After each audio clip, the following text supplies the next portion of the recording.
Bonjour à tous et bienvenue dans une nouvelle preview du foot US de A à Z. Vous connaissez le concept maintenant depuis 3 ans chez nous.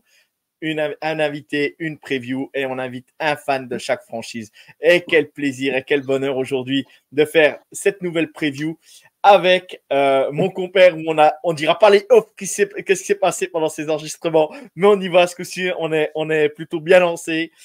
Julien, enchanté, comment tu vas Julien?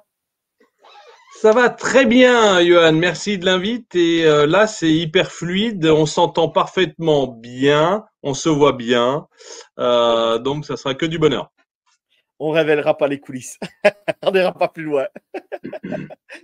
donc, donc voilà, je remercie Julien, fan des Bears. Vous pouvez le retrouver sur Twitter sur @FrenchBears69. Voilà, donc n'hésitez pas à aller discuter avec lui si vous voulez être fan des Bears ou si vous avez des questions sur les Bears. Voilà, n'hésitez surtout pas. Voilà, vous pouvez le voir pour ceux qui sont en vidéo. Il a le beau maillot des Bears.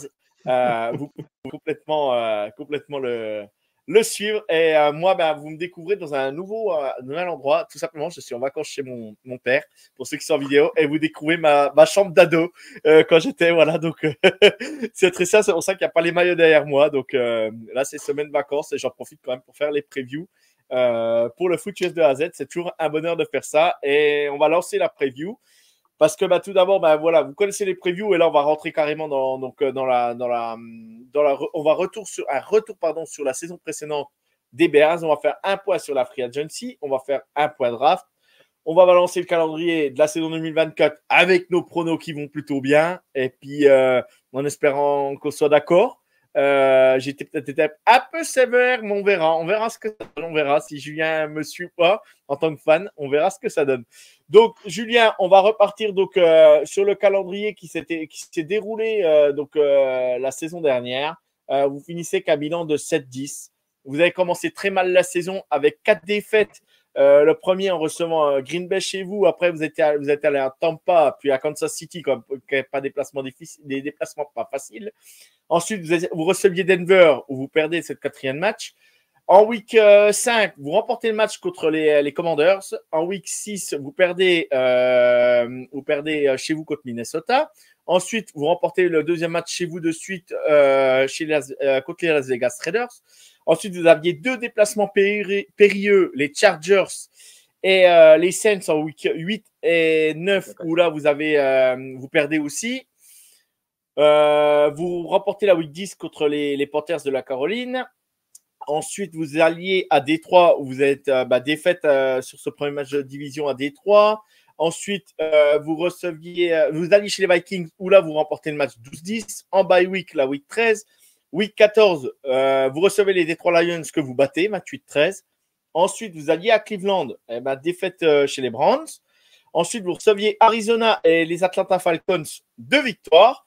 Et vous finissez la saison contre un rival de division, contre les Green Bay Packers, là-bas au Lambeau Field, qui finit par une défaite avec un bilan de 7-10. Julien, sur le retour de la saison dernière, pour toi, les déceptions, les joies, il y a eu quand même des moments frissons dans la saison malgré tout. On va pas se mentir. Comment tu as ressenti ça? Comment tu analyses ça, toi? Les moments frissons. Voir ta chambre d'ado avec peut-être tes nounours cassés, je sais pas. Non, mais il y a eu des moments frissons quand même. On peut pas dire il y a des actions qui donnent des frissons. Il y a des moments, voilà, je vois des matchs quand même que tu remportes contre les Detroit Lions en sortie de bye week, 28-13. Tu remportes Arizona, sachant qu'Arizona, il y avait le retour quand même de leur quarterback, Kyler Murray, qui était là, même si c'est pas c'est pas un gros potentiel, mais c'est quand même une équipe qui était intéressante à jouer. Bon, voilà, vous remportez le match contre les Commanders, c'est les Commanders, vous remportez un match contre les Las Vegas Raiders, voilà, contre Minnesota, contre les Vikings, aux Vikings, c'est quand même un rival de division. Bon, voilà, c'est ce que j'appelle des moments un peu peut-être frissons, des moments où voilà, ça donnait un peu de bonheur dans cette saison un peu parce que ce qui se passe en coulisses et tout ça, on en reviendra après, mais qui était un peu compliqué, quoi. Donc, dis-moi tout, vas-y, Julien, donne-nous ton ressenti. Oui. Non, allez, plaisanterie mise à part. Ouais, les moments frissons, on en a eu quelques-uns. Ça a mal commencé, tu l'as dit. On s'est pris un peu une volée contre les Packers chez nous, donc ça, on fait pas un bon début de saison 2023 et on enchaîne derrière, pareil avec encore d'autres défaites. Donc ça nous met pas dans les meilleures conditions. Ouais, les moments frissons, il y a eu contre les 49ers à domicile, sous la flotte, avec un Fields complètement débridé à la course, qui fait des highlights. Hein. Dès l'instant qu'il est mis sous pression, il a su improviser, hein, comme on disait, comme Cam Newton à l'époque ou Lamar Jackson actuellement. Il y a eu la victoire, tu l'as dit, statement. En fin d'année contre les Lions, c'était pas anodin parce que les Lions sont quand même terminés premiers de la division, donc c'était pas les rigolos de base. Et ont été en finale de conférence aussi, il faut le rajouter. Contre les Niners, qu'ils ont perdu un peu connement, hein, je crois, de peu. Hein. C'est ça, oui. Ils ont très bien débuté le match et ils tentent 2 quatrièmes tentatives et je crois qu'il y en a une qui passe pas et du coup, ça fait basculer le match. Les Niners reviennent et repassent devant après. Quoi. En fait, en fin d'année, on a posé des jalons qui étaient vraiment plus positifs. On avait sur la deuxième partie de saison presque un bilan à l'équilibre et presque positif. Je rappelle aussi que l'année dernière, on a mené sur pas mal de matchs quasiment de plus de 14 points régulièrement, hein, après la mi-temps, troisième quart-temps et le quatrième quart-temps qui nous plombe souvent. Ça a été le cas contre les Broncos où on menait. Je me demande s'il n'y a pas eu les Vikings, les Vikings, les Vikings. Les Vikings, je ne sais pas quelle équipe c'est. Hein. Les Vikings, les Vikings. Bon, n'importe quoi, c'est l'heure de l'apéro, mais quand même, j'ai rien mis. Les Vikings. Ouais. Donc, non, on avait de l'avance qu'on n'a pas su bien gérer, où on craquait en fin de match, souvent dans les quatrièmes quart-temps, en mode panique, en mode jeu d'attaque stéréotypé avec Luke Getsy, qui avec Fields, Justin, notre quarterback de l'époque, on en reparlera, je pense, ne faisait pas l'affaire, quoi. Hein. Dès l'instant qu'on a voulu le mettre un peu dans un système de jeu, dans une poche pocket, un peu à la Aaron Rodgers de l'époque des Packers avec Getsy, et ben ça l'a pas fait avec Fields aux Bears. Et il était bon en fait qu'en improvisation, que sous pression. Et dès l'instant il fallait poser un peu plus le jeu en dehors de la course. Et ben il a un peu déliré quoi et envoyé des saucisses, des interceptions, pas mal, il faut reconnaître quand même. Donc sur cette année 2023 des Bears, première partie on va dire un peu pourrie quoi, hein, pas terrible, hein, avec quelques highlights à se mettre sous le coude. Et puis une fin d'année qui était prometteuse et qui moi pour l'année qui vient. Avec évidemment tous les nouveaux arrivés, on va en reparler, et puis des départs du coup. Moi, me laisse espérer sur une année de reconstruction, une de plus, qui normalement devrait être prometteuse parce que, je te dis, on a dégagé Luke Getsy en coordinateur offensif. On a chopé Shane Waldron, hein, si je ne m'abuse. Ça, on va toucher 2 mots pour la prochaine saison. On abordera le sujet là. Mais oui, merci déjà d'avancer dans la preview. Mais voilà, vous avez quelques infos déjà pour ceux qui connaissent pas par cœur la franchise des Bears, parce que même moi, en tant que grand fan de NFL, il y a des moments, tu es obligé de revoir le coaching staff, ça bouge tellement que tu connais pas tout. Et d'où l'intérêt de faire ces pastilles, ces previews avec des fans de franchise, parce que ça nous permet aussi de se mettre à jour et qu'on connaissait. Des fois, on n'est pas au cœur de tous les changements. Donc, toute transition trouvée, on va partir quand même. Maintenant, on va faire le point de la free agency. On va partir sur les départs déjà tout de suite. Voilà, vous perdez, tu en as parlé, vous perdez Justin Fields, donc le quarterback qui a été tradé aux Steelers. Vous perdez Nathan Peterman qui a été chez les Saints. Vous perdez le running back Dante Foreman qui est parti aux Browns. Vous perdez le wide receiver Darnell Mooney qui est aux Falcons. Notre receiver Akenyumus Saint-Brown, le frère d'Amon-Ra Saint-Brown qui est parti aux Saints. Le tight end Mercedes Lewis. Le tight end Robert Tonyan qui est parti aux Vikings. L'offensive line Cody Whitter qui est parti chez les Raiders. L'offensive guard Dan Feeney qui est parti chez les Vikings. Le centre Lucas Patrick qui est toujours free agency aujourd'hui. Le edge Yannick Ngakoue qui est toujours free agency aussi.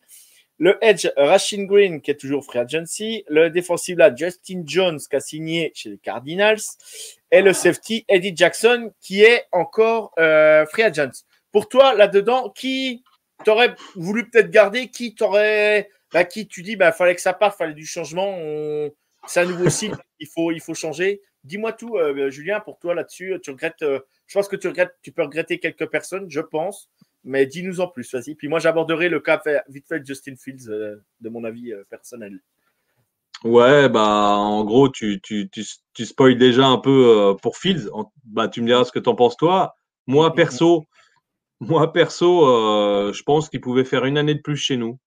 Il était annoncé comme un nouveau et peut-être le meilleur quarterback des Bears après McMahon et Jay Cutler.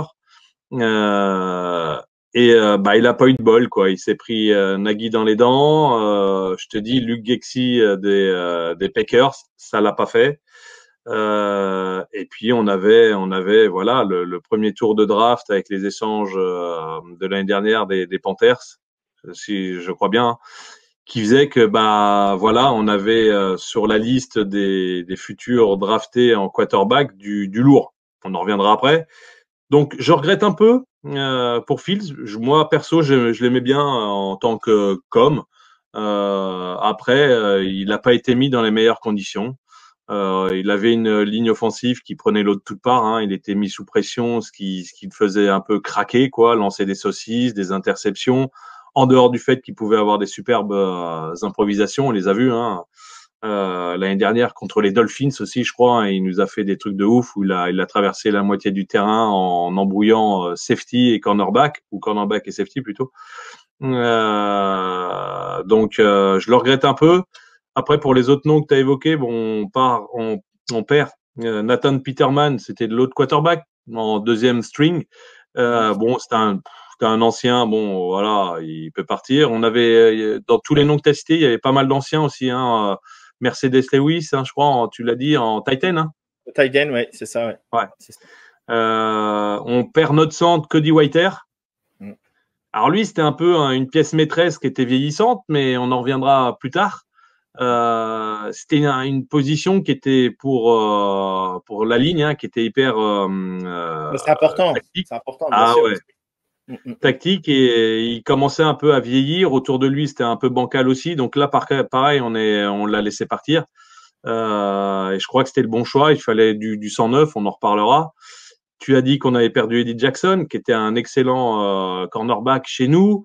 Vieillissant, il commençait en termes de stats à chaque fois à baisser. On parlera de son remplaçant, de son remplaçant. Oui, quelque part, plus tard. Donc, de tous ceux qu'on a perdus, oui, le notable, c'est quand même Justin Fields qui part aux Steelers, tu l'as dit. J'espère qu'il réussira mieux là-bas que chez nous, mais une année de plus à Chicago n'aurait peut-être pas été aurait été valable, mais je te dis, contre un premier tour de draft 2024, avec ce qu'il y avait sur la liste, quelque part, il fallait tenter le coup. Et je crois qu'on a bien fait. Ouais, non, mais bien sûr. Alors, moi, pour revenir sur le cas de Justin Fields, vous savez que je suis dans le foot US de A à Z, on n'est pas tous d'accord sur le cas de Justin Fields, dont mon ami et compère Jack, qui considère que lui, c'est plus un running back. Et moi, je lui ai dit, je l'ai toujours défendu, Justin Fields.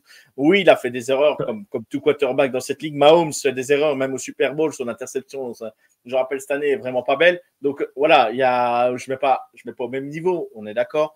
Moi, j'ai toujours été un fan de Justin Fields, même je vais y arriver, à Ohio State, pardon. Et j'étais vraiment un de ses grands fans, un fan numéro un. Moi, je trouve, voilà, il n'a pas été mis dans les meilleures dispositions. On lui a pas donné les armes qu'il fallait. On lui a pas donné la ligne qu'il fallait. Tout le monde disait, oui, mais c'est lui qui porte le plus le ballon. Mais oui, mais le problème, c'est que c'est lui qui dure le plus longtemps, qui fait tirer les jeux parce qu'il n'y a pas de solution. Et à un moment donné, ben, ça fait un joueur à highlight parce que c'est lui qui prend les décisions et qui parcourir, qui prend les jambes à son cou et qui qui court pour sa vie. Et ça fait des highlights incroyables, ça fait des actions de dingue, mais à un moment donné, ça paye pas, ça fait pas marquer, ça fait pas gagner l'équipe. Et puis je pense que à partir du milieu de saison l'année dernière, bah, il a un peu lâché la rampe parce qu'il s'est dit bah, de toute façon on va me trade. Donc je pense que ça a joué aussi. Hein, quand t'es plus désiré, quand tu sens que t'es plus désiré dans la tête, ben je pense que tu te dis bah ouais, je vais pas dire de gros mots, mais c'est en gros voilà, je vais jouer, je vais faire ce que j'ai à faire et puis ne me cassez pas les bonbons quoi. Voilà, ça en gros c'est ça quoi. Donc voilà, moi je souhaite le meilleur. Bah, là avec Russell Wilson. Ça va être quand même malgré tout, ça peut aider à progresser dans sa carrière parce que bah, c'est un quarterback avec de l'expérience qui a gagné un Super Bowl, qu'on a perdu un. Voilà, même si Russell Wilson pense à Russell Wilson avant de penser aux autres, mais voilà, ça peut quand même donner un petit coup de pouce. Et puis moi, voilà, Dante Foreman qui faisait une bonne saison chez vous, bah, c'est quand même dommage de l'avoir perdu, mais bon, t'as pas le choix, c'est la NFL. Darnell Mooney, bah, pareil, c'était quand même une cible prioritaire pour on va dire pour Justin Fields, mais c'était pas non plus le receveur, c'est pas le receveur, c'est pas un top 5 receveur de la ligue, hein, faut être clair. Mais voilà, il faisait quand même son taf. Donc bon, voilà, à voir ce que ça va donner et puis voir exactement ce que va donner la prochaine saison et voir ce que vont mettre en place exactement les Bears pour y arriver.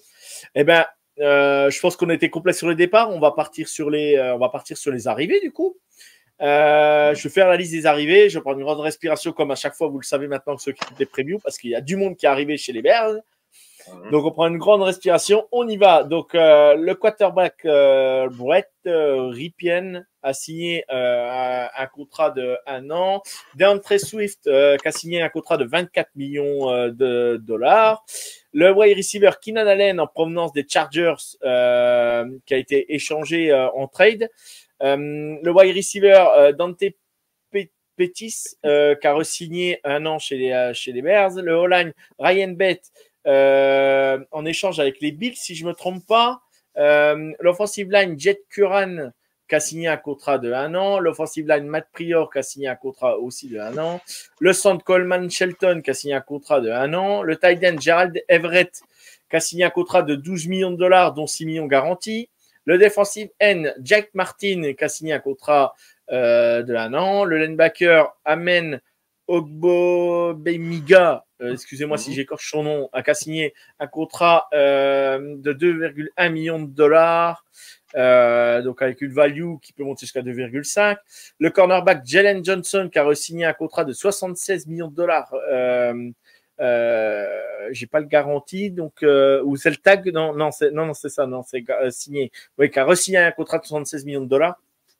Le safety Kevin Bayard qui a signé un contrat de 15 millions de dollars et deux saisons. Le safety Jonathan Owens qui a signé un contrat de 2 saisons aussi. Et le long snapper Patrick Scale qui a re-signé un contrat de 1 an pour 1 million de dollars garanti. J'espère que j'ai écorché aucun nom parce que c'est jamais facile pour moi. Et du coup, toi, Julien, t'es hypé, qui était content d'avoir voilà, est-ce que t'es content de cette free agency? Est-ce que t'es positif ou est-ce que tu aurais préféré d'autres noms? Ah bah pour ceux déjà que tu as évoqués, ouais, pour moi c'est carrément positif, hein, avec Keenan Allen en wide receiver des Chargers, hein, Oui, c'est ça. DeAndre Swift des Eagles en running back. C'est ça. J'ai toujours bon. Et puis Kevin Byard.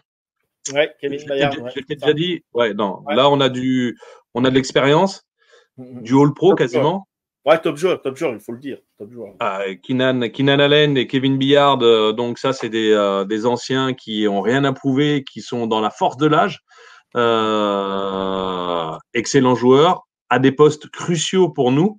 Donc, ravi de leur arrivée, des signatures qu'on a fait avec eux, et je pense que le fait qu'ils apportent leur expérience avec les tout jeunes qu'on a, des drafts passés et de la draft de cette année, ça ne peut, là, j'espère, que matcher. Ils vont être là en tant que mentor avec les plus jeunes et ils vont leur montrer comment couvrir notre défense en troisième rideau, hein, en RR entre autres. Ce qui nous a crucialement manqué l'année dernière, parce qu'on était des passoires là-dessus, quoi. Même si à la fin on s'est bien refait, puisque j'ai noté, si je ne m'abuse, sur les derniers matchs qu'on a fait en défense, on était ceux qui interceptaient le plus. C'est pour ça d'ailleurs qu'on a gagné en fin d'année pas mal de matchs. On a réussi à retrouver une défense derrière. Bon, il y a eu l'apport de Montez Sweat, on en reparlera, hein. Mais bon, là, Keenan Allen, DeAndre Swift à la course, Kevin Byard en safety, pour moi, c'est tout bénef. Non, moi, je suis plutôt d'accord avec ça. Je suis plutôt d'accord avec ça. Moi, ça me hype plutôt ces ajouts du moins me hype. C'est pas me hype, mais c'est des ajouts intéressants. Alors après, il y a rien de, voilà, Keenan Allen, il faut voir si les blessures vont le laisser tranquille. Il faut voir comment ça va se passer. Mais après on sait que c'est un fan cycle pour lui chez les Chargers. Donc voilà, pourquoi pas, j'ai envie de dire pourquoi pas. Et autant donner des cibles d'expérience pour le futur nouveau quarterback, même si voilà, je suis pas son plus grand fan, mais on va y venir après. Et puis après, voilà, moi j'aime bien voilà ce qui a été proposé. Je pense qu'on aurait peut-être pu mieux faire aussi, mais voilà, après chacun fait comme il veut et parce que je pense qu'il y avait d'autres noms plus importants sur la free agency, surtout sur la O-line et tout ça, qu'on aurait pu re-signer, quoi.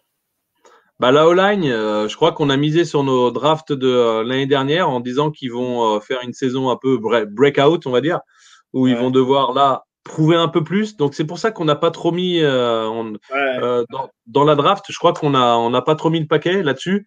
De mémoire, hein, je revois dans cette position.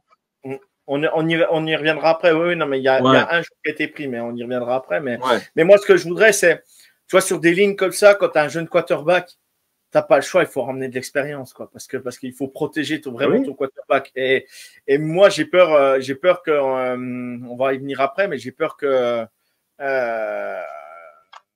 le quarterback, quoi. Hein, faut être clair. Alors après, je me trompe peut-être, j'espère me tromper, hein, mais je m'attendais, voilà, à deux. Voilà, il y a des. Alors après, c'est comme tout. Si c'est faut aller bouffer le cap space pour aller re-signer des mecs et qui te bouffent toute ton enveloppe et au bout de 2 ans, ils sont plus là ou 3 ans, c'est pas évident, quoi. Mais à un moment donné, tu es obligé d'y passer. De toute façon, tu es obligé d'avoir une O-line solide, surtout quand tu veux développer un jeune quarterback, quoi. Alors à voir. C'est mon point de vue perso. Alors après, la free agency est pas terminée. Hein. Il va y avoir du monde là qui peut encore arriver pendant l'intersaison. Les camps vont commencer. Les équipes, elles voient, ça commence aujourd'hui, je crois même, chez certains, peut-être pas tous, mais ça a commencé. Les rookies, je crois, rookie quarterback, je crois que c'est ça. Et puis après, les joueurs un peu plus d'expérience, fin de semaine, je crois que c'est fin de semaine, ça, ou début de semaine prochaine, le 22, je crois, un truc comme ça. Mais voilà. Mais ce qui permet de laisser le temps aussi de voir si ta O-line va tenir le coup et s'il faut aller chercher un mec d'expérience ou deux, tu as moyen d'aller en rechercher à la free agency, même un vieux vétéran qui tu sais qui va snapper et qui sera propre. Voilà, ça sert toujours sur une O-line, quoi. Donc à voir. Mais après, ça se trouve peut-être qu'il y a une super O-line et puis qu'on va être surpris cette année et que le quarterback sera bien protégé. Hein. Après, il faut laisser aussi la chance. Faut aussi laisser la chance aux jeunes. Hein. Là-dessus, il n'y a aucun problème. Aux jeunes, pardon, j'ai écorché. Mais... Je ne sais pas si c'était de mon avis ou pas, Julien, par rapport à ça, mais non, c'est pas évident. Tu l'évoques là, Keenan Allen en wide receiver avec un quarterback rookie, ça donne envie de venir quand même chez les Bears. C'est peut-être pour ça qu'il est venu. Ainsi que DeAndre Swift, ils ont bien vu qui était Caleb Williams en universitaire, annoncé comme quarterback générationnel. En tout cas, il a été drafté à cette position et je crois que personne ne serait passé à côté. Alors, il n'y avait pas de raison que les Bears passent à côté. quitte à sacrifier Fields, mais là, bon, bah, il faut pas avoir d'état d'âme. Hein. On est dans une ligue où le pognon coule à flot. À un Exactement. moment ou à un autre. Hein? Exactement, non, non, mais exactement. Là-dessus, de toute Ah, façon, ils le savent très bien. Hein, les mecs en NFL, c'est un business. Hein, ouais, c'est le deal. c'est pas comme nous dans certains sports chez nous, par exemple au hand ou au soccer, où les mecs ils font toute leur carrière dans une équipe et même au soccer maintenant tu le vois de moins en moins. Des mecs d'équipe à la Steven Gerrard ou tout ça, ça n'existe plus quoi. Les mecs ils ont tous un ou deux clubs avant, voilà. Donc, mais là par contre la NFL c'est vraiment du business. Voilà, les états d'âme, on n'y fait pas trop de cas. Oui. Et même, voilà, on va pas se mentir, hein, même les Patriots se sont débarrassés de Brady à une époque. Voilà, voilà, donc il était aux Bucks. Ils voulaient le voir partir. Ben voilà, après, chacun est libre de faire ses choix, comme on dit. Hein. Chacun est libre de faire de ses choix. Mais voilà, c'est comme ça. C'est la NFL, c'est le business. Et avoir un mec qui fait toute sa carrière dans une même franchise. Aujourd'hui, on le verra de moins en moins. Et oui, c'est à un moment donné, les contrats sont trop gros. Les mecs, s'ils veulent prendre le gros contrat, ben, il y a des équipes, parce qu'on a beau dire, ouais, les mecs, ils veulent pas aller gagner le Super Bowl. Si, il y en a, ils veulent aller gagner le Super Bowl. Et il y en a, ben, on sait pas ce qu'ils ont vécu, on sait pas leur situation, leur vie de famille, leur tout ça. Si tu peux mettre à l'abri toute ta famille, tes frères, tes sœurs et tout ça, bah, il y a un moment donné, je pense que on est tous pareils. Hein, l'argent, on va pas cracher dessus, quoi. C'est un peu ça. Donc, Non, puis, et leur carrière est courte. Et leur carrière est courte ouais, aussi, hein, faut le rappeler. Hein. Un joueur NFL, c'est en moyenne, c'est 3 saisons, en moyenne sur de carrière NFL. Donc, faut aussi remettre ça en cause, quoi. Hein, donc, ouais. Bah, bref, tout dépend les postes. Regarde, bon, les quarterbacks, exactement. ils peuvent aller plus loin, mais bon, après, sur euh, les joueurs eux-mêmes en NFL, ils en sont conscients. Et puis, Exactement. donc, il y Exactement. a pas de, il y a pas Mais, d'état d'âme, il n'y a pas de mais trop de sentiments. Donc, depuis l'universitaire, depuis la fac, oui, ils sont calés pour ça. À la oui, fac, t'es pas bon, tu joues pas. T'es bon, t'es une star, et ben voilà, tu vas jouer. Par contre, ça te garantit pas. Il y en a plein de stars hein, de college football qui sont montés en NFL et qui n'ont rien fait. Pour le citer, Tim Tebow, qui était un crack à Florida et il a presque ce mec a exact. presque une statue pour lui à Florida et en Ouais, NFL, ça n'a jamais matché quoi. Johnny exactement. Manziel, bon, avec tous les écarts qu'il avait, mais ça n'a jamais marché. Voilà, non, mais il y en a plein de joueurs. Hein, Oui. il y en a plein de joueurs. Donc voilà. Puis là, j'en cite des récents, mais il y en a eu beaucoup, beaucoup, beaucoup, beaucoup Tim Thibault, ça fait déjà un moment. Hein. Exactement. Non, mais ça, il a En pris sa ancien. retraite, je crois, il y a 2 ou 3 ans, quand il avait essayé d'être tight end chez les Jaguars. Donc, Ah, putain, oui, c'est vrai. C'est vrai. Oui, oui, il avait essayé de faire un comeback dans un autre c'est poste, ça, effectivement, ouais. c'est ça. Bref, Mais donc, bon, ouais, vas-y, pour Julien, pardon. revenir, pour revenir sur la free agency, les recrues qu'on a eues, et sur la O-line qu'on doit blâmer, je veux juste refaire le point. On a chopé, enfin on a chopé, débauché des Rams Coleman Shelton donc en centre, qui Mhm, remplace Cody Whitehair. mhm, Qui a pas mal d'expérience aussi, lui, qui a joué aux Rams quand même, donc il a connu le haut niveau et puis les phases finales, on va dire, avec comme remplaçant Ryan Bates. Donc on se base sur eux et je veux quand même préciser aussi on a de la draft de il y a un an, 2023, on a Darnell Wright, en right tackle. ouais, en right C'est tackle, dur à ouais. dire ça, à enchaîner. Ouais, Qui est ouais, une ouais. bête, et puis notre garde gauche, Tevin Jenkins, bon, Kevin Jenkins, ouais. qui a été blessé, tout ça, mais qui est pareil, qui dans leur fac respective étaient des monstres, et qui en NFL. Donc pour Tevin Jenkins, il a souvent été blessé, il a eu des problèmes de dos, et ça a galéré, donc on s'est retrouvé avec celui qu'on avait drafté assez haut, hein, Mhm, en 2023, hein, ou 2022 peut-être même. Et ben dans des positions qui mettaient notre ligne défensive en difficulté. Donc par conséquent, Justin Field et consorts. Darnell Wright, lui, il a fait une bonne saison l'année dernière.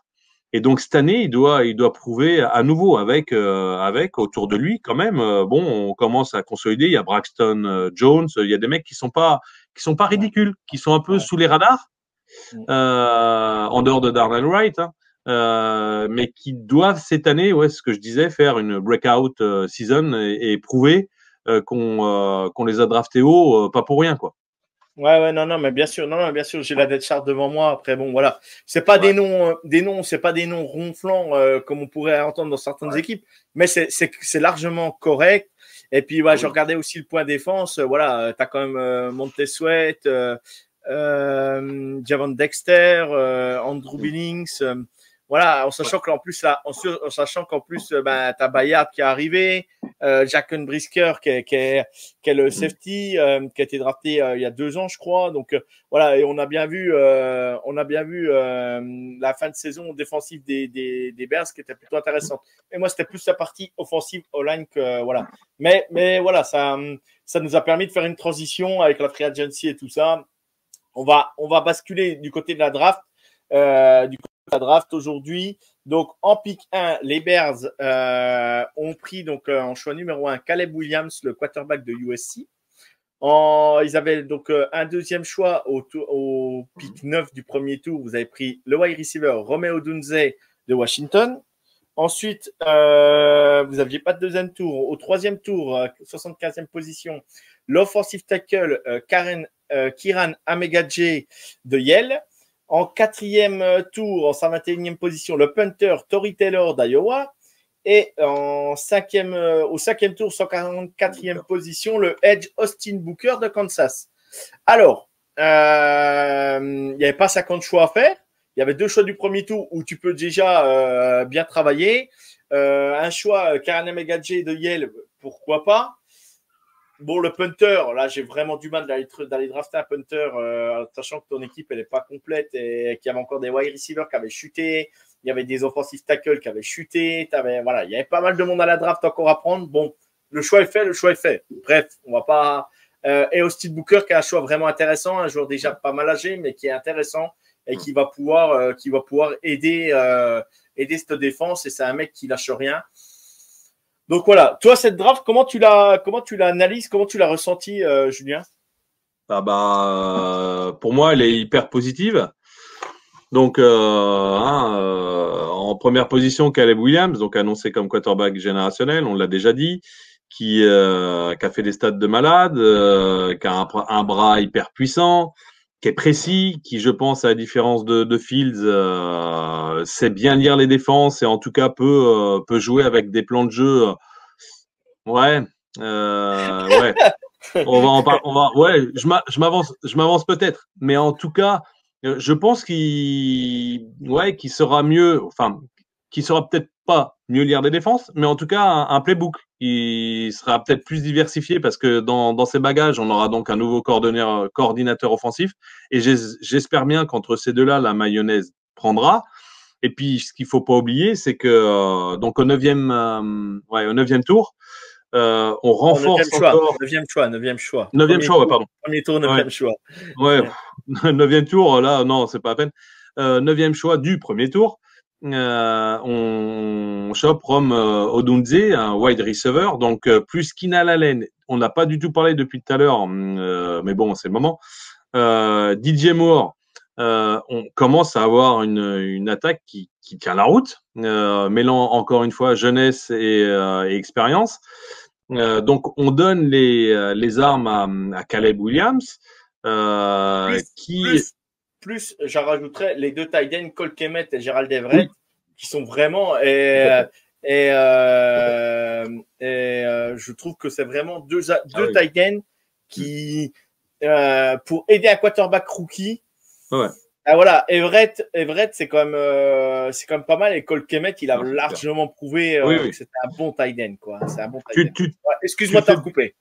Non, mais tu as raison, parce que j'étais vraiment dans la wide receiver room, mais les tight ends, oui. Pourquoi, comment j'ai pu, j'y serais venu. Cole Kmet, qui a déjà 2 années chez nous, ancien de Notre-Dame. Hein, je vais me rattraper en lui rendant hommage, parce qu'il a été excessivement bon. C'est une bonne soupape de sécurité. C'est un gars qui va, comment dire, aider sur les blocs pour nos coureurs en courte distance, voire longue. Il l'a prouvé l'année dernière. Donc, c'est que du bénéf aussi en termes de choix de cible pour et puis Everett, effectivement. Donc là, on a une, comment dire. Et puis bon, j'avais oublié les Titans, mais il faut parler aussi des running backs, hein, donc d'Andre Swift, Roshan Johnson, et puis même en Khalil Herbert, hein, qu'ils mettent en troisième choix, si tu veux, mais qui pour moi a été très bon. On a toujours pu compter sur lui.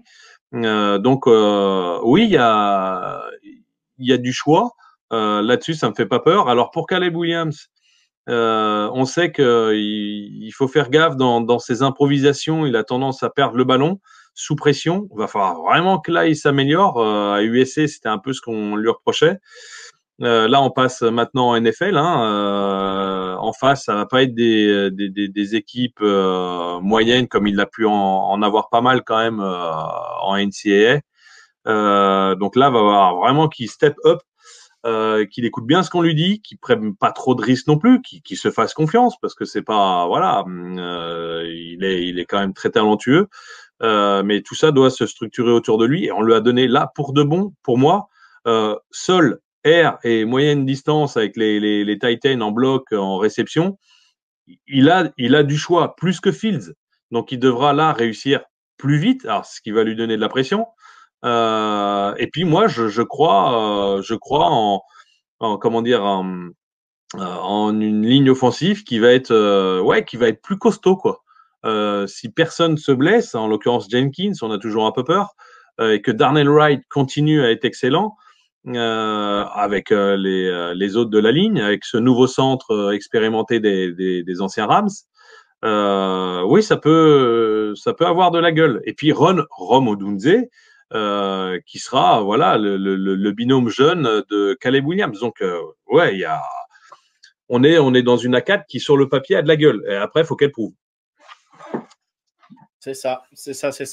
Alors moi, voilà, comme vous le savez, je l'ai toujours dit, le processus draft, on avait fait des analyses en plus avec The Trick Play avec Valentin qui était venu nous raconter un peu ce qu'il pensait de Caleb Williams. Vous pourrez retrouver des fiches sur je fais la petite promo aussi pour les copains de The Trick Play que vous pourrez retrouver aussi sur leur site internet. Voilà, moi, Caleb Williams, beaucoup de hype, talent générationnel. Moi, on a vendu Trevor Lawrence comme un talent générationnel. Voilà, il n'a encore pas été au Super Bowl avec les Jaguars, alors qu'il a des cibles. Et Trevor Lawrence a remporté un titre universitaire. Donc, c'était pour moi quarterback générationnel au-dessus de Caleb Williams, mon avis perso. Alors après, ça n'enlève rien. Caleb Williams peut progresser, peut prendre du plomb dans la tête, parce que c'est plus dans la tête où c'était un peu compliqué. Ouais. Et voilà, il va falloir quand même qu'il apprenne à bien analyser les défenses NFL en face de lui. Ça va aller beaucoup plus vite, ça va être beaucoup plus rapide. Je rappelle, c'est le quarterback qui a droppé le plus de ballons, qui a fait le plus de fumbles. Et ça, en NFL, ça ne pardonnera pas. J'espère que vous n'aurez pas un futur Daniel Jones des Giants, par exemple. Voilà. C'est pas un truc qui me ferait plaisir pour vous, malgré tout. Mais parce qu'à l'époque, Daniel Jones, quand il est sorti de la fac, il avait autant de ballons de fumble que de touchdown, ou je crois qu'il avait plus de fumble que de TD. Donc voilà, il y a un moment donné, c'était un peu compliqué. Mais Daniel Jones a remonté la pente depuis, donc pourquoi pas Caleb Williams par la suite. Mais voilà, moi je suis pas un grand fan de lui, je suis pas un grand fan de tout du storytelling américain qui a été fait autour de lui. Pour moi, c'était pas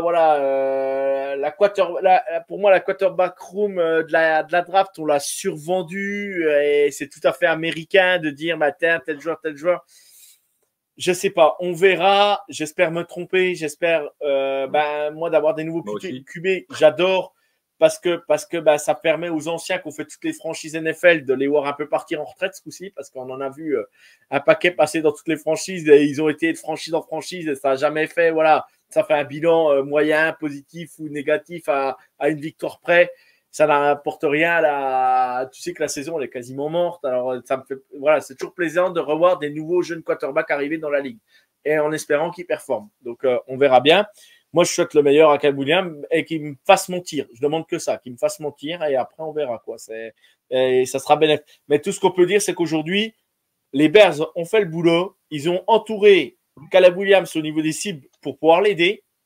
Donc, j'espère que voilà, Justin Fields aurait eu ça. J'aurais bien voulu voir Justin Fields avec tout ça, mais ce n'est pas le cas. On verra maintenant Caleb Williams. Donc, on va se plonger, c'est le cas de le dire, dans cette nouvelle saison parce que je pense qu'on a été complet sur ça. Tout d'abord, on va rappeler le coaching staff. Tu en as parlé un petit peu des Bears. Donc, Matt Eberflus qui est toujours là en tant que head coach. Alors, Shane Waldron qui devient offensive coordinateur, Eric Washington qui est défensif coordinateur et Richard Hightower qui fait partie de la special team. Donc là, dans ce nouveau coaching staff, je crois qu'il y a Shane Waldron qui est arrivé, je crois, si je ne me trompe pas. Non, dis-moi Julien, vas-y, pour être sûr. En défensif coordinateur, tu as évoqué Eric Washington, ouais. C'est ça? C'est à nouveau aussi. Des Bills, ouais. Exact. Ah, des Bills, exact. Donc voilà, donc ça fait 2 au niveau coordinateur offensif et défensif. Gros changement. Ah oui, je me rappelle pendant l'intersaison, même il fallait que Matt Eberflus fasse quelque chose parce que sinon ça pouvait être lui qui sautait. Donc oui, exact. Donc du coup, voilà, gros changement. 2 changements de coordinateur du côté des Bears, en sachant que j'espère que vraiment ça mettra en place un bon jeu d'attaque pour Caleb Williams et l'attaque des Bears. Et défensivement, j'ai un peu moins de soucis chez les Bears. Si l'attaque reste sur le terrain souvent et que la défense doit faire des plays et qui sont moins souvent et qui peuvent se reposer aussi un petit peu et qui ne reviennent pas toutes les 2 minutes sur le terrain, je pense que la défense peut largement faire une bonne saison. Donc voilà, c'est le point d'interrogation, c'est l'attaque et j'espère que l'attaque, ça ira et que les recrues restent en bonne santé et qu'on puisse voir les Bears remonter dans leur division. Voilà ce que je vous souhaite, Julien. Oui, tout à fait. Donc Matt Eberflus, on poursuit avec lui. Ancien des Colts, qui avait c'était plutôt une ligne défensive avec Eberflus, donc ça correspondait pas mal avec ce qu'on veut, ce qu'on cherche aussi aux Bears. Faut rappeler que l'année dernière, elle n'a pas été mise dans les meilleures conditions non plus, donc on a eu Luke Getsy qui j'ai pas aimé sa façon de manager. Oui, ça n'a pas été. Sur l'attaque, n'était pas. Le cahier de jeu n'était pas inspiré. Le cahier de jeu n'était pas inspiré. Que ce soit à la course et que ce soit à la passe, le jeu n'était pas du tout inspiré. Voilà. C'était pas bon. On a eu un problème dans le coaching staff. Je crois que c'était justement avec le coordinateur défensif qui est parti en cours d'année suite à des problèmes perso ou pro. C'était pas très. Il y a eu une certaine chape de plomb là-dessus. Donc Eberflus a dû quand même prendre un peu plus de responsabilité encore en tant qu'head coach. Il a assumé presque cette fonction en plus d'être head coach. Donc tout ça l'année dernière n'a pas été mieux. Et étrangement, en fin d'année, comme il a été un peu quasiment seul aux commandes pour l'attaque, ça a été mieux. Il a mis en place son système quelque part. Il n'avait plus personne dans les pattes, donc on a tout de suite été mieux. En attaque, ça a toujours un peu souffert, on l'a dit. C'est ce qui fait qu'on a gagné quand même pas mal de matchs sur notre défense l'année dernière. En l'occurrence, là, on chope donc Shane Waldron là, pour le coordinateur offensif en remplacement de Luke Getsy, qui était ancien des Seahawks, qui a fait quand même, qui a joué, si je ne m'abuse, avec Goff, Wilson et Geno Smith. Bon, il a fait jouer ces mecs un peu de toutes les façons, dans la poche, un peu en mobilité, classiciste, tout ça. Donc, avec un gars comme Williams, il saura lui proposer un peu toute la palette des attaques parce qu'il a de l'expérience. Et puis, pour le coordinateur défensif, là, Eric Washington des Bills, les Bills, ça fait quelques années qu'ils font quand même du assez bon boulot. On peut estimer que là, on s'est pas planté, quoi. On s'est pas planté. Donc, sur le coaching staff, oui, on structure. Alors, tout ça est nouveau. Il va falloir que ça se mette en place avec tous les nouveaux joueurs d'attaque. Va falloir quelque part être encore patient. Mais j'ai espoir. Et puis quand tu disais pour Williams, oui, c'est vrai, c'est vrai. Moi, j'avais un peu peur. Au tout départ, même entre Fields et Williams, je me suis dit, mais pourquoi on garde pas Fields? On fait une année de plus avec lui parce que Williams, il a des arrière-goûts un peu, si je puis dire, de diva, un peu trop sensible, à pleurer, tout le temps était en rapport avec son père, on se demandait ce que ça vient faire là-dedans, son coach perso, tout ça était pas très net et pas très, comment dire. D'ailleurs, pour le futur, il faudra voir, à surveiller, voir qu'à un moment, il écoute plus le coaching staff des Bears, peut-être un peu moins sensible ou fanfaron. Mais il y a ce côté-là qui est quand même attachant. Moi, j'ai vu la différence, si on peut refaire une sorte de comparaison avec Fields, sans même parler du passé. Hein. Mais Fields, moi, je le trouvais parfois introverti, un peu parfois en dehors d'être mis sous pression. Oui, on le sentait un peu lymphatique, un peu nonchalant. Alors qu'avec un Williams, on sent qu'il y a de l'énergie, que ça percute, que c'est vif. Ne serait-ce qu'à la draft, il a fait son show, d'accord. Bon, tout le monde le fait, mais je trouve qu'il est plus à l'aise, plus décontracté, plus réveillé, quoi. Et je me dis, si t'es un gars comme ça dans le civil, en normal, même si t'es un peu, peut-être, on est tous divas, enfin, on est tous, ils sont tous un peu des divas. Ouais, il va apporter un vrai dynamisme parce que sur la fin, bon, c'était logique avec Fields, hein, il se sentait peut-être partir. Mais il y a toujours eu ce côté en conférence de presse, je l'ai déjà dit, en conférence de presse, parfois il faisait un peu nonchalant. Alors c'est sûr qu'on gagnait pas, on n'était pas tout le temps sur des bonnes dynamiques, c'est moins qu'on puisse dire. Mais bon, quand même, on attendait une sorte de réaction rébellion, quoi. On l'a pas trop vu. Et puis avec un gars comme Williams, on sent que ça va être un hargneux, quoi, et un vrai compétiteur, quoi. Voilà, bon, c'est sûr que comme tu l'as dit, va pas falloir qu'il drop les balles, tout ça. Dès qu'il y a un peu de confrontation, de pression, il a tendance, à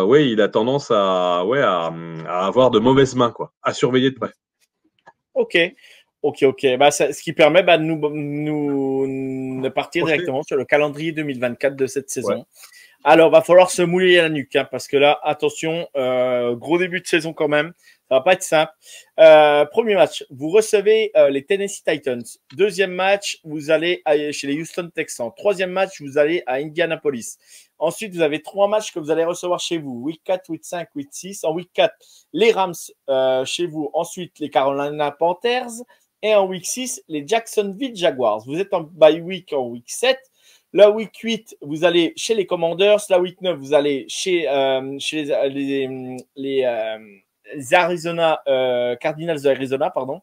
En 10, vous recevez Week 10, vous recevez les New England Patriots. En 11, vous recevez les Green Bay Packers. En semaine 12, vous recevez les Minnesota Vikings. En semaine 13, vous allez chez les Detroit Lions. Donc là, c'est les 3 matchs de division d'affilée. Donc 2 chez vous, 1 à l'extérieur.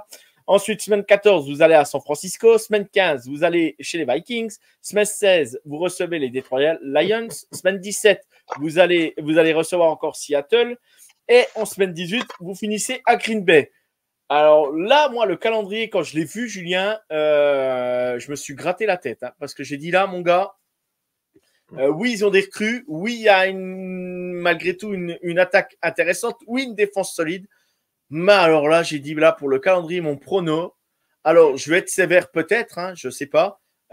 Julien, tu vas me dire, je vais te lancer tout de suite. Au mieux, moi j'annonce une saison entre 6 et 7 victoires maximum, si tout se passe à peu près bien. Et si tout se passe pas bien, j'annonce 4 victoires pour 13 défaites, quoi. Et le calendrier, pour moi, le calendrier peut faire très mal. Alors, je me mouille, hein, il n'y a pas de problème. Hein, là-dessus, il n'y a aucun souci. Moi, l'année dernière, j'avais envoyé les Patriots en playoff, hein, donc il n'y a aucun problème. Je me mouille complètement, il n'y a pas de souci. Mais là, ce que je me dis, c'est tu vas jouer les Tennessee Titans. C'est une équipe pas facile. Tu joues les Houston Texans. Tu joues l'Indianapolis. Tu joues les Rams. Tu peux déjà prendre 4 défaites, tu peux être à 0-4 déjà en week 5. Hein. C'est. Je te sens bien, Je te sens Tu, bien tu veux serein. qu'on en parle et tu veux me laisser dérouler après parce que Eh, là, eh ben, je te garantis pas que je te garantis pas que t'auras là, si tu fais une victoire, 3 défaites, pour moi, ça sera déjà pas mal. Pour moi, hein. Vas-y, alors, je te laisse dire. Après, moi, je te dirai sur oui. les 3 matchs qui peuvent faire basculer ta saison. Voilà, moi, je te donnerai 3 matchs qui peuvent faire basculer ta saison. Ouais. Vas-y, Julien, on essaye de voir qu'on peut, Et peut bah, trouver une bonne solution. moi, je pense que déjà le premier match qui peut faire basculer la saison, peut-être pas, mais en tout cas qui peut bien l'initier, et tu l'auras compris, vous l'aurez compris, c'est le premier contre les Titans. Celui de l'année dernière, on l'avait joué chez nous contre les Green Bay Packers, on s'est pris une tôle, Ouais. donc derrière, ça l'a pas fait.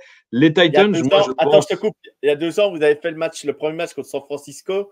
Il pleuvait à saut chez vous. Vous oui, remportez le match. Vous remportez le match. oui. Et on dit, ça y est, les Bears sont bien lancés. Justin Fields est bien intégré à l'équipe. Et après, on a vu ce qui s'est passé. Ouais. Alors, bon, les Titans ne sont pas les San Francisco 49ers. Il faut remettre aussi en question ça. Ah bah c'est pour ça.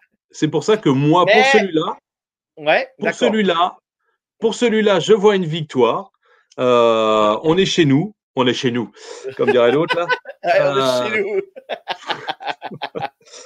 Euh, nous. donc, bah, c'est un match pour moi, bah, comme tous les autres des équipes. Hein. Le premier, souvent, mais tu as raison, ça peut être derrière la cata. Celui-ci, il est à domicile. Pour moi, en tant que fan des Bears, faut le prendre. C'est les Titans. Il y a quand même moyen. Ils sont prenables avec le renforcement qu'on a. Il y a moyen. Le deuxième, bon, les Texans qui sont en pleine bourre avec CJ Stroud, celui-là risque d'être compliqué. Il est à l'extérieur. Hein. Oui, c'est Ouais. là-bas, oui. C'est là-bas. Donc celui-là, ouais, ça je le vois mal. Les Colts, bon, moi je dis que c'est jouable. Les Rams à la maison, bah pourquoi pas. Les Rams, ils ont perdu un peu de leur superbe. Après, je suis pas rentré dans les effectifs détaillés, mais de toute façon, par principe et en tant que fan, je ne peux pas tolérer du 4 victoires et 13 défaites. Non, c'est pas possible. Je Ou l'ai en tout dit, cas, moins. j'ai dit si Oui, la saison se déroule vraiment mal. Hein. J'ai oui, oui, oui, oui. pas, voilà. J'ai pris Non, le mieux. après, Pour moi, le mieux est le pire. Voilà. ouais, moi, je pense que l'année dernière, on a fait 7-10.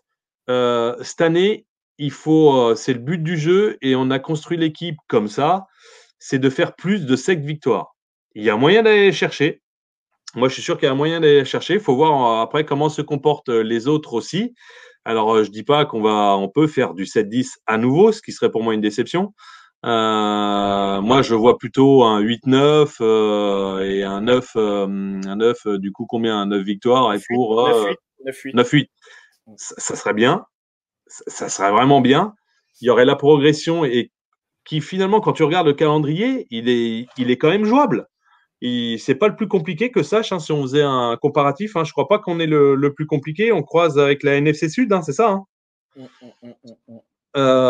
Bon, la NFC Nord devient costaud. Il y a ça aussi. Il y a les Lions qui vont rester les favoris pour la première place. Les Packers, normalement, ça va le faire aussi. Ils devraient être devant nous, faut voir. Et puis on va se tirer la bourre avec les Vikings qui vont pas être ridicules non plus, avec Gigi McCarthy, il perd quand même Cousins, tout ça, mais il reste encore les uns les autres avec des bonnes armes offensives, tout ça, mais nous on aura de quoi leur reposer déjà rien que notre défense, on l'a évoqué quand même. On va mettre beaucoup plus de pression sur les quarterbacks adverses qu'on ne pouvait pas faire l'an prochain. Toi, j'essaie de te convaincre, hein. Et puis de Non, mais je convaincre. t'écoute. Non, je t'écoute De convaincre assidûment. tout le monde. Parce on a monté souhait, je te dis, en défense, on a renforcé, on va être moins des passoires, on va se prendre logiquement, j'espère, on devrait se prendre moins de points et donc en marquer nous plus avec l'attaque qu'on a. Donc tout ça devrait s'équilibrer. Et puis la fin de notre année dernière a prouvé qu'on pouvait faire des matchs statement. Regarde contre les Lions, hein, du coup. Hein. Donc finalement, on doit et encore heureux à avoir peur de personne. Donc les Rams, oui, moi je dis oui. Les Panthers, tout à fait prenable. Les Jaguars à Londres, avec le décalage horaire, tout ça. Bon, en face, ça reste une attaque solide avec effectivement l'ami Trevor Lawrence. Mais nous, on aura opposé Caleb Williams. Ben, on verra bien, voilà, comment il se situe. Bon, Lawrence a d'expérience, Oui, mais leur oui, non, mais défense a. c'est un match que j'ai Leur, mis c'est un match que j'ai mis en 50-50 pour le moment. Ça. Vous avez ouais. victoire. J'avais coché victoire pour vous. Hein, donc, Bah, moi, je pense aussi, parce que leur défense, je pense qu'elle est tout à fait prenable avec notre front office receiver, on va dire. Donc, la première partie du calendrier, si tous les comment dire, les cas se mettent en place, ça peut le faire. On peut être à l'équilibre à la limite, voire peut-être devant avec un peu de chance, avec vraiment une bonne mayonnaise qui prend direct et tout se passe bien à tous les postes et avec un Williams qui n'a pas trop la pression, qui peut envoyer du lourd avec, je rappelle, quand même des armes offensives de partout. Par contre, après, là, c'est moi, la première partie de calendrier, bon, oui, c'est jouable. Enfin, c'est jouable. Ça va pas être simple, mais par contre, c'est l'enchaînement, là. L'enchaînement après le week 10, parce que les Commanders, Cardinals, Patriots, on peut en prendre 2 sur les 3, là. Moi, je dis qu'on peut en prendre 2 sur les 3. J'aurais dit un, mais ouais, deux possibles. Lequel, les Commanders?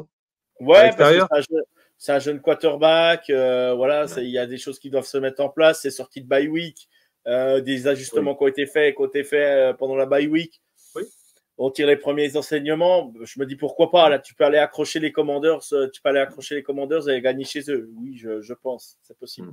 Et puis il y a les Patriots. Hein. Moi, je les vois pas bien. Hein. Oui, chez nous. Et puis les Cardinals, faut voir. Hein. Donc là, moi, je dis, allez, on en prend 2 sur 3. Donc un à l'extérieur et celui à domicile contre les Pats. Après, voilà, arrive l'angoisse. Et là, les matchs tournants. Division. Alors, les Packers chez nous, si celui-là, on pourrait le prendre, j'aimerais bien. Et il le faut. Il faudra le prendre, celui-là. Il n'y a pas le choix. Et tout dépendra des dynamiques. Tout dépendra des dynamiques des uns des autres. Moi, j'y crois et je veux une victoire contre Green Bay en 2024 et elle sera chez nous. Ce qui serait le plus logique, le plus simple. Ce qui nous permettra d'enchaîner sur les Vikings, qui n'est pas facile non plus, avec en face Gigi McCarthy, encore leur défenseur et leur attaque qui tient la route, mais normalement en défense, comment dire, on sera au niveau, j'espère. Leur défense à eux, je suis pas sûr. Donc celui-ci, j'espère le prendre. Arrive l'angoisse de Thanksgiving du coup. Hein. C'est Thanksgiving, ça, comme d'hab, hein, contre les Lions. Là, celui-là, il n'est pas gagné. Il faudra voir leur état de forme. Si on perd, j'espère qu'on perdra avec la manière. De dire ça, c'est incompréhensible. Mais pourquoi qu'on soit pas ridicule et qu'on fasse du mieux? On les a quand même battus l'année dernière. Bon, une fois. Pour ensuite aller à San Francisco et encore aux Vikings. Donc là, c'est l'enchaînement de la mort en fait, celui-là. Hein. Va pas falloir se louper. Ça arrive en fin de saison. Donc tout le monde aura pu se jauger déjà, s'équilibrer. Faudra voir les blessures des uns des autres. C'est hyper, ça aussi, hein, c'est hyper casse-gueule hein, pour n'importe quelle équipe. Nous, on a vu l'année dernière, on n'en a pas parlé, mais Fields, il a loupé 5 matchs quand même. Ouais, bien il sûr, a loupé 5 matchs. Et c'était Badgent. Il faut se rappeler de ça aussi. Hein. C'est pour ça qu'on a un bilan qui est un peu Badgent. Il a assuré un minima, mais il n'y avait plus de passe, quoi. C'était que du jeu de course, qui a fait qu'on était d'ailleurs pas mal en classement NFL. Mais il a loupé 5 matchs, Fields, hein, donc ça l'a un peu aussi condamné. Bon, bref. Et puis, bon, bah, les Lions, à nouveau les Seahawks chez nous, et à nouveau Green Bay. Oui, la fin de saison peut être hard, mais c'est là que tout va se décider, parce que là, on nous a en compressé, on nous a mis voilà nos rivaux de division.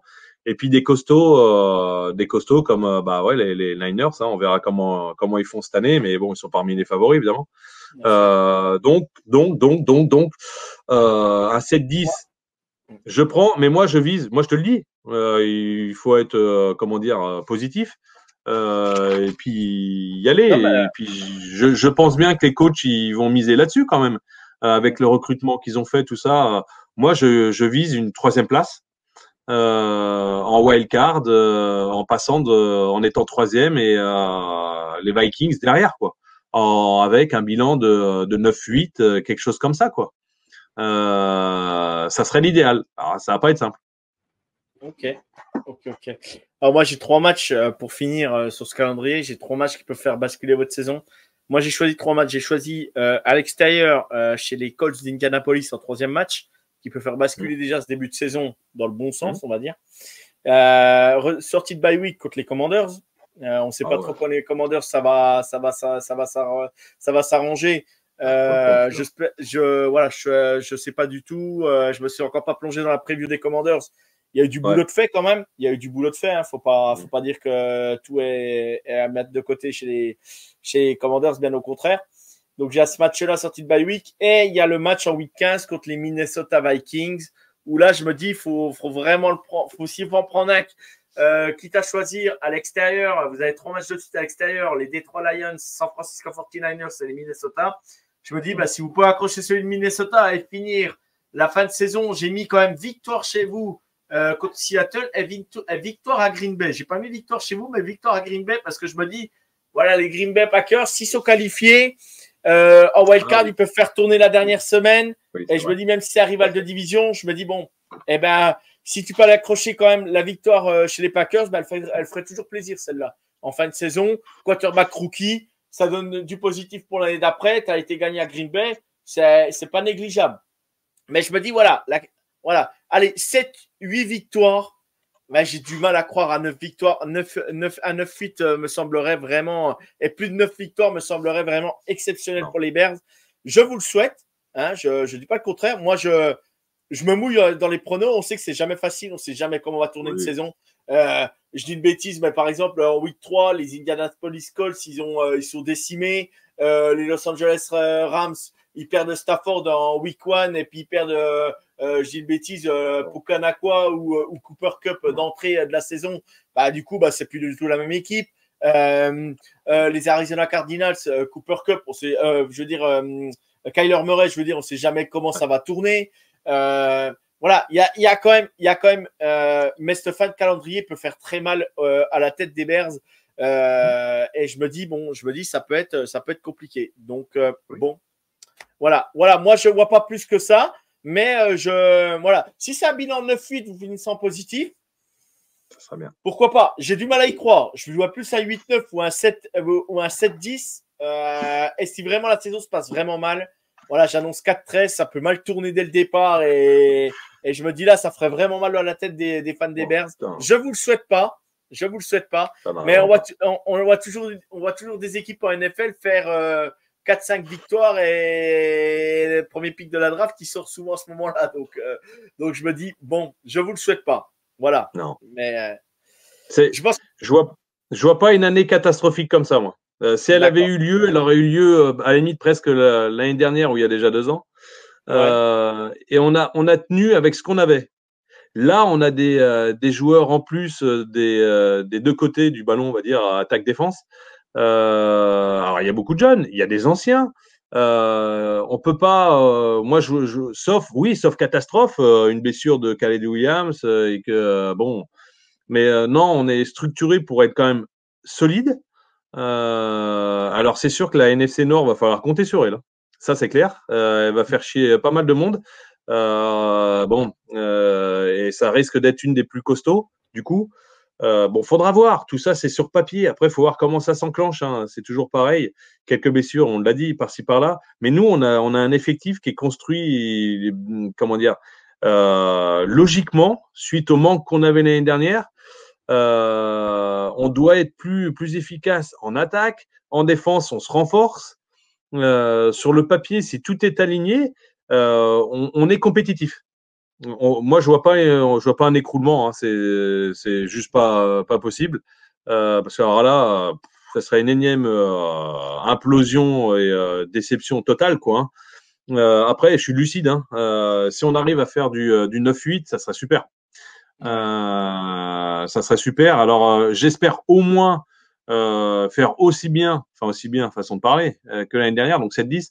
Mais il y a moyen de faire quelque chose.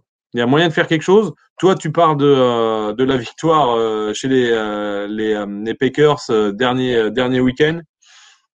Ils vont jamais lâcher contre leurs rivaux de division Non, historique. je sais bien, mais Même s'ils sont devant, qu'ils veulent faire un peu tourner, ça peut être toujours casse-gueule, quoi. Ils peuvent toujours se dire, bon, faut qu'on continue à maintenir la machine chaude, mais bon, pourquoi pas. Moi, ce que je peux perdre chez eux à la limite, bon, ok, j'admets, mais je veux qu'on gagne chez nous contre eux, contre les Vikings, si possible contre les Lions. Et tout ça est jouable. Aller chez eux gagner, c'est une autre paire de manches. Bon, on l'a fait quand même.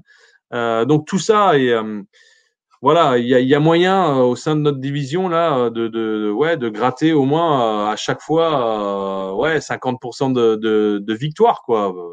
Voilà, ça serait bien, quoi. Ça serait bien. Et par rapport à l'année dernière et aux années passées, au moins contre les Packers, qui moi je pense sont plus prenables qu'à la grande époque de Aaron Rodgers et toutes les cibles qu'il avait. Parce que Love, moi j'attends de voir, quoi.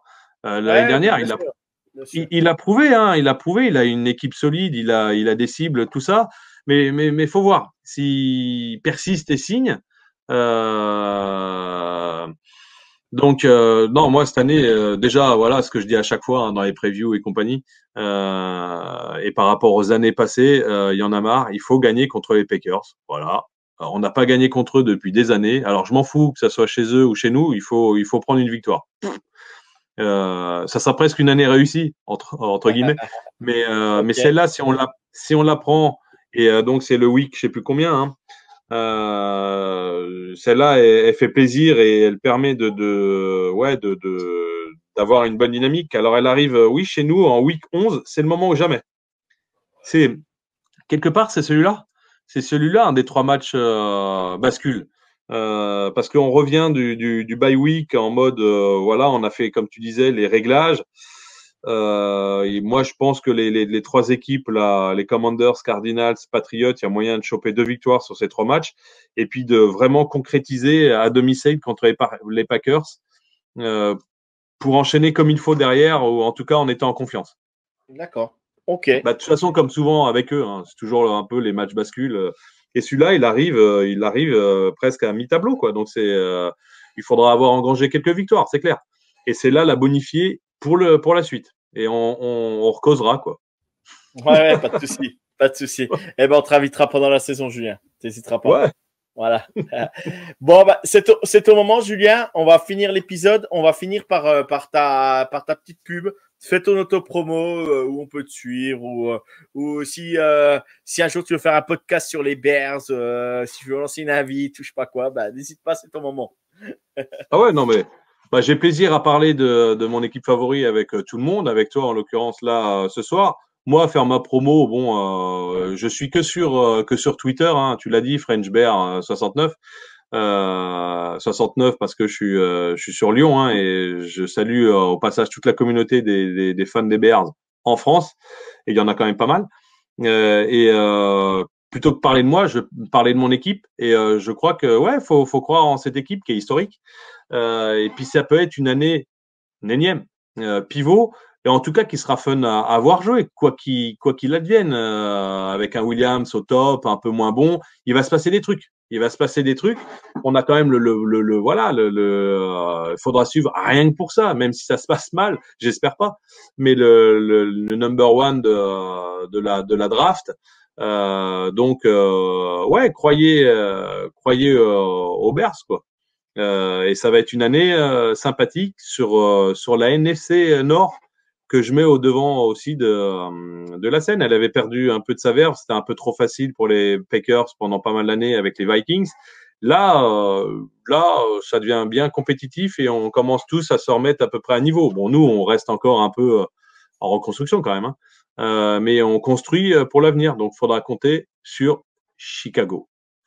Bears. Ok, très bien. Bah, vous avez eu le bandeau défilé. Et puis ceux qui l'écoutent en podcast, vous aurez le lien pour suivre Julien. Et ben voilà, on vous donne rendez-vous pour le 23 août pour découvrir donc, la saison complète qui sera au programme de FootUS de A à Z. N'oubliez pas de vous abonner sur la chaîne YouTube pour manquer aucune vidéo. Vous avez envie de rejoindre l'équipe, n'hésitez pas. La porte est grande ouverte du FootUS de A à Z. Je le répète à chaque épisode. Overtime reprend, donc c'est notre jeu de quiz reprend à partir, voilà ce que je veux dire, de champion, à partir du 14-09.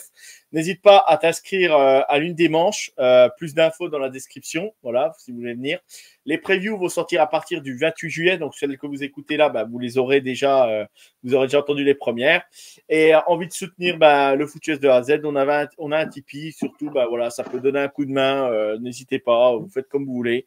Et voilà, plus d'infos dans la description. Donc, nous, c'est toujours un plaisir de faire ces previews. Je remercie Julien d'avoir pris de son temps et d'avoir pu nous faire partager son avis sur les Bears. Franchement, ça a été super. C'était une super preview. C'était une première pour nous deux parce que la dernière, tu l'avais pas fait avec moi. Je sais plus que tu l'avais fait, mais tu l'avais pas fait avec moi. Je crois avec Adam, avec Jack. Avec Jack, tu l'avais fait la dernière. D'accord, tu l'avais fait avec Jack. Et du coup, voilà. Je te remercie. Merci pour tout. N'hésitez pas à suivre Julien. La FootUS terminé pour cet épisode. Retrouvez une autre preview demain. Je vous dis ma phrase habituelle. Que Dieu vous garde, car moi, j'ai pas le temps. Bonne soirée, bonne journée à tous, bonne écoute et à bientôt. Ciao tout le monde.